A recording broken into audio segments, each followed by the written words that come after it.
Chers amis, tout d'abord, avant de commencer, je vous prie de bien vouloir m'excuser si je suis un petit peu plus long que d'habitude.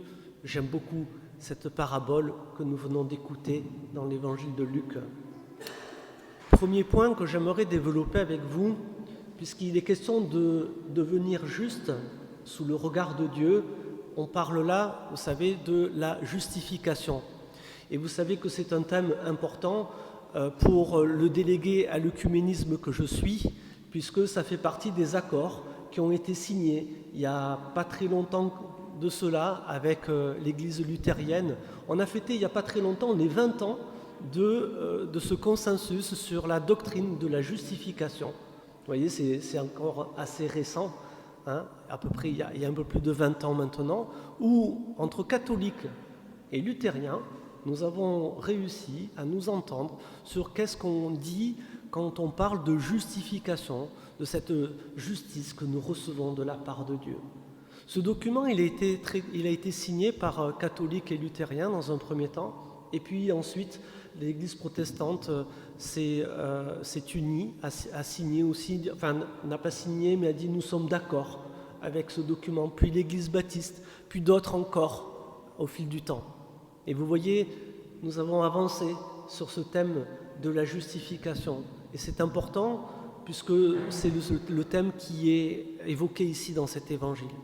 Il est clair dans ce passage de l'évangile, dans cette scène que nous montre Jésus de deux hommes qui montent au temple pour prier.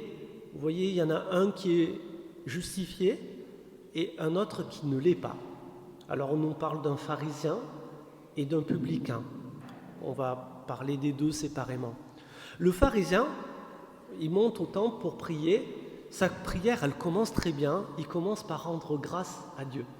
Et ça, vous le savez, c'est très juif comme culture et c'est très bien que nous aussi, nous puissions faire pareil. Toujours rendre grâce à Dieu avant de demander quoi que ce soit d'autre. Toujours commencer par remercier le Seigneur pour ce que nous avons, pour ce que nous sommes. Sa prière commence très bien, mais vous le voyez, il se compare aux autres hommes et il y a un petit peu de mépris, effectivement, quand il dit « je ne suis pas, moi, comme ce publicain-là qui est à côté ». Il y a un petit peu comme si le publicain servait un petit peu de toile de fond pour que lui se mette en valeur. Et puis, je ne sais pas si vous avez remarqué, il n'y a rien qui vous choque dans la prière du pharisien, il n'a rien à demander à Dieu. Il fait l'étalage de tout ce qu'il fait. Et si on écoute bien tout ce qu'il fait, c'est un gars qui est vachement zélé par rapport à l'application de la loi. Il va beaucoup plus loin que certains autres pharisiens.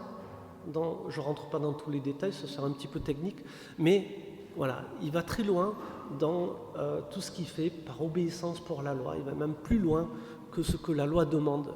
Et pourtant, il ne rentrera pas chez lui juste. Il n'a pas de justice, de grâce en fait à accueillir de la part de Dieu. Il s'auto-suffit d'une certaine manière dans son attitude, dans sa manière de prier. Donc, il n'a rien à recevoir de la part de Dieu. L'attitude du publicain, elle est pas tout à fait inverse, mais quasiment. Un homme qui sait qu'il est pécheur, comme je disais tout à l'heure, mais cela n'est pas un obstacle pour se présenter devant Dieu. Sa culpabilité ne l'empêche pas de monter au temple lui aussi pour prier, même s'il est pécheur. Et conscient de son péché, il accepte de se mettre sous le regard de Dieu. Et j'aime beaucoup, c'est dommage, la prière ici qu'il formule, qu'il présente à Dieu, c'est « Mon Dieu, montre-toi favorable au pécheur que je suis ». Je suis navré de préférer l'ancienne traduction que nous avions dans les missels précédents, où la prière du publicain était « Ô Dieu, prends pitié du pécheur que je suis ». J'aime beaucoup cette formulation parce qu'elle me rappelle, vous savez, une prière que j'aime beaucoup, la prière du cœur. Seigneur Jésus, Fils du Dieu vivant, prends pitié de moi pécheur. Vous savez, cette simple prière où, peu importe notre degré de péché, mais on se confie à la tendresse, on se confie à la miséricorde de Dieu. Voilà ce que fait tout simplement ce publicain. Du coup, il est dans une dynamique d'ouverture. Vous savez, j'aime bien Sainte Thérèse de l'Enfant Jésus, un homme qui se présente devant Dieu les mains vides. Il n'a aucun mérite, lui, à proposer à Dieu. Il a tout à recevoir, les mains vides, pour tout accueillir de la part de Dieu. Et le Seigneur va le combler. Lui va redescendre justifié du temple. Voilà, cela pourrait nous éclairer. Je ne vous invite pas à choisir lequel des deux hommes vous vous sentiriez le plus proche, le pharisien ou le publicain. Mais vous avez compris que quelle que soit notre pratique religieuse, quel que soit notre rapport à la loi, quels que soient nos mérites, nous avons tous, moi le premier, à imiter ce publicain qui ose s'approcher devant Dieu, qui ose se confier à sa miséricorde, qui lui ouvre son cœur et qui est prêt finalement à accueillir ce que le Seigneur veut lui donner. Dernier point que j'aimerais développer avec vous, c'est la conclusion de cette parabole.